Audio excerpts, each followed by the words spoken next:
After my father's recent passing, I decided to split his $5 million inheritance between my mother and me. I made this decision right after my father's funeral while going over the inheritance documents. My brother, without any reason, said, "Lily, don't be greedy." Then, he shocked me by saying, "Finally, I can quit my job. I owe it all to that old man." I was stunned. "Are you talking about my dad?" I asked, unable to hide my surprise. My brother ignored my reaction, and he and my mother-in-law started planning to buy a new car and go on a shopping spree. It felt too much. Here I was, mourning my dad's death, dealing with the housework, and now listening to them insult him. I couldn't bear the thought of living with my brother and mother-in-law anymore.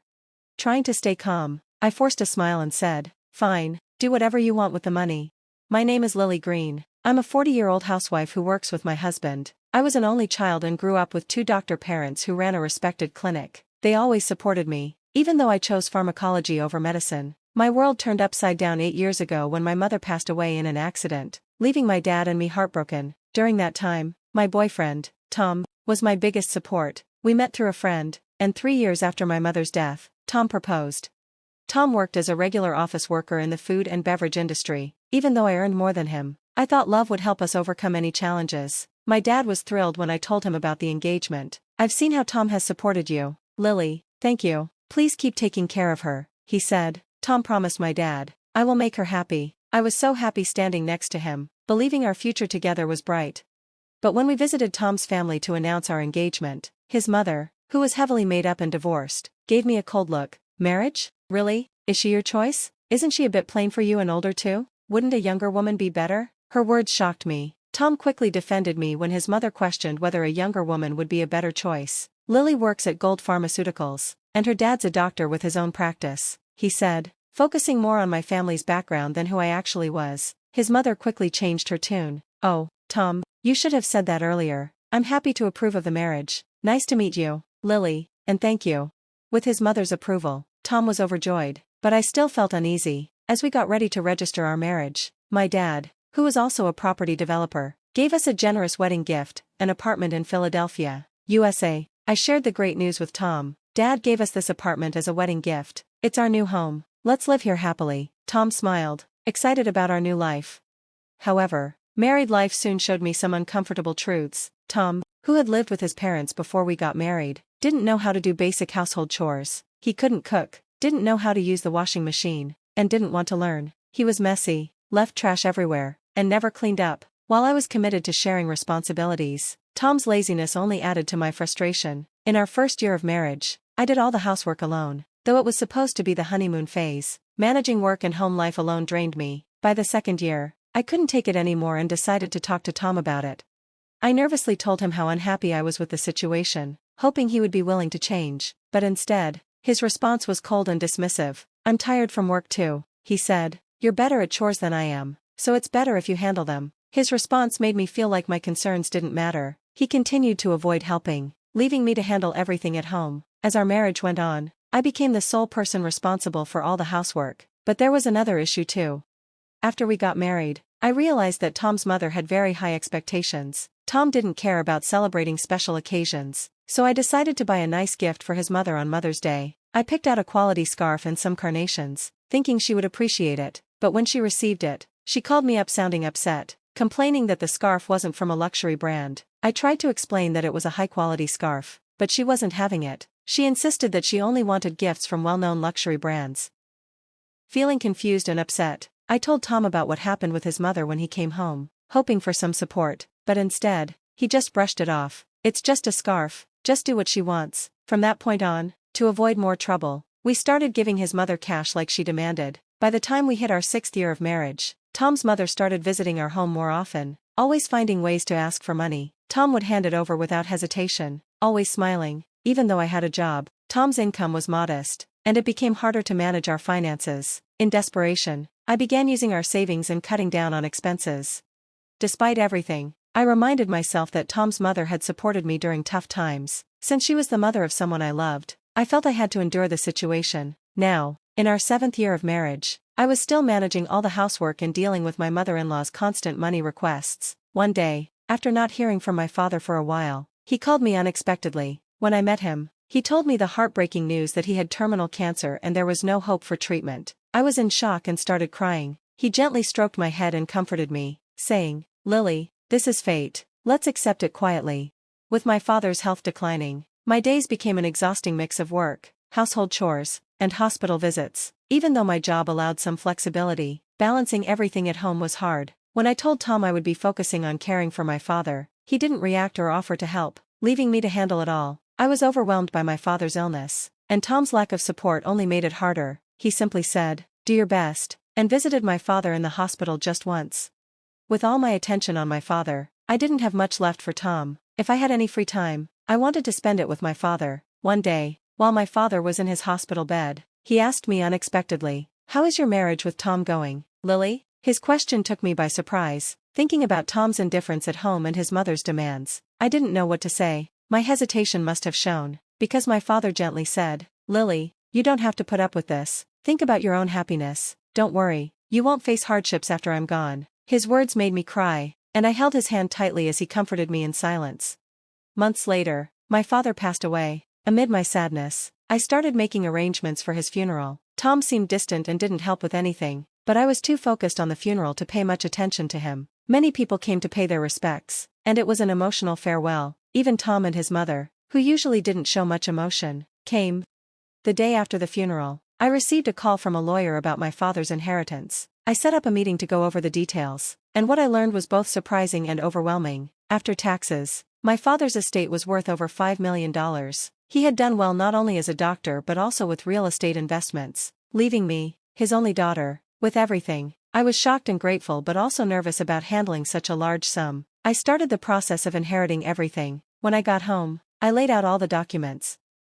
I had received the inheritance documents from the lawyer and left them on my desk. After reading through them, I became exhausted and fell asleep on the sofa. When I woke up, I could hear the happy voices of Tom and his mother talking, which felt so out of place considering everything that had just happened. Their laughter and conversation seemed so disconnected from the sorrow I was feeling. When I woke up, I was surprised to see Tom coming toward me, smiling widely.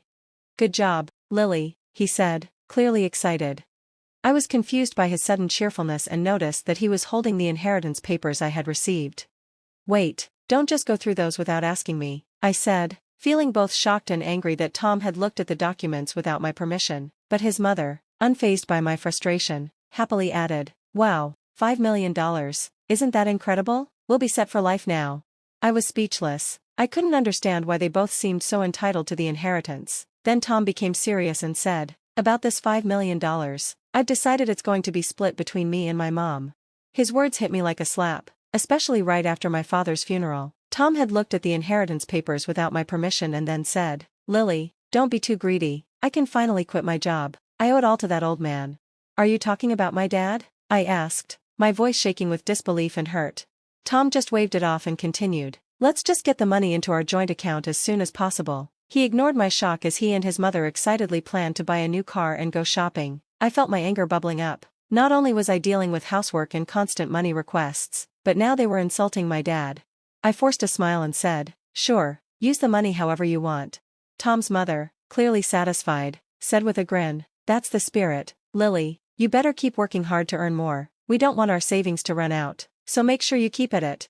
I just nodded, pretending to listen to her selfish comments. After that, Tom and his mother started living like they had suddenly become millionaires. Tom quickly quit his job, and his mother moved in with us, staying at our house all the time. They would leave in the morning and come home with bags full of luxury brand items from their shopping trips. They even started criticizing high-end restaurants. "The 3-star restaurant we went to today wasn't as good as I expected," they would say, talking like they were celebrities, completely disconnected from the reality of our situation. Meanwhile, I was left to handle all the household chores like a maid. Tom thought the inheritance money would be available right away, and he started withdrawing money from our joint account without thinking. My savings of $140,000 were quickly running out. When I confronted him about his spending, he just laughed it off. "What's the big deal? Isn't $5 million coming soon? We're fine."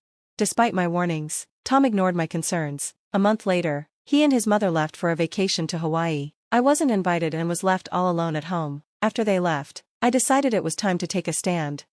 About a week later, while I was having a quiet day at home, I was startled by a loud knock on the door. I looked through the intercom and saw Tom and his mother standing there, dressed in Hawaiian shirts, looking confused. "What do you want?" I asked calmly, but coldly. "Angry," Tom shouted. Why won't the door open? I confidently replied through the intercom. I changed the locks, so it won't open. Let's talk at the nearby cafe. Go ahead, I'll join you in a bit. After a few moments of shouting and frustration, they realized their efforts were useless and headed to the cafe. Once I was sure they were gone, I followed them. When I arrived, they were already there, looking furious. What's going on? Why did you change the locks? Give us the new keys now, Tom demanded. I calmly replied, there's no need for me to give you the keys, you both need to leave that house. Tom, now visibly angry, stared at me, and I pulled out a divorce petition from my bag. Divorce? Are you really divorcing me? Tom asked, stunned. His mother, equally shocked, added, Lily, why has it come to this?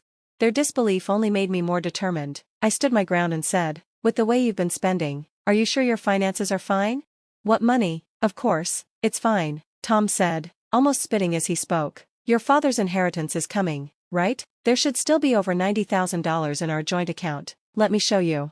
He pulled out his phone and opened the banking app to check the account. His face changed when he saw the balance. What? Why is the money gone? It was just there. Hearing Tom's reaction, his mother quickly checked her phone too. Her face turned confused. I decided it was time to tell them the truth while they were still confused about the situation. Of course, it's gone, I said. I'm divorcing you, so I moved that $90,000 to my account as part of the divorce. What do you mean? Tom's face turned angry for a moment, but then he smirked, as if he had an idea. Fine, I'll divorce you then, but you need to transfer your dad's inheritance to me. Property from the marriage gets split in half, right? You might be confused, I replied calmly. The inheritance I got, even though it was during our marriage, doesn't count for property division. They were both silent for a moment, letting it sink in. Tom and his mom looked shocked. They probably thought they would get part of my inheritance. I sighed, not believing how unaware they were. No, that can't be true, his mom said, her face turning red with anger. Please check for yourself, I said, almost mockingly. Tom quickly started searching on his phone. It says here that property inherited by one spouse from a parent is considered separate and can't be divided in a divorce. Tom read out loud, his voice full of disbelief. Wait, really? His mom looked at the phone in shock. Then Tom came to me, pleading, Lily, please don't divorce me. I have no savings and no job. How am I supposed to live? I looked at him firmly and said, what are you talking about? Take responsibility for your actions. I won't forget how you treated me. I'm divorcing you, and I'll go to court if I have to.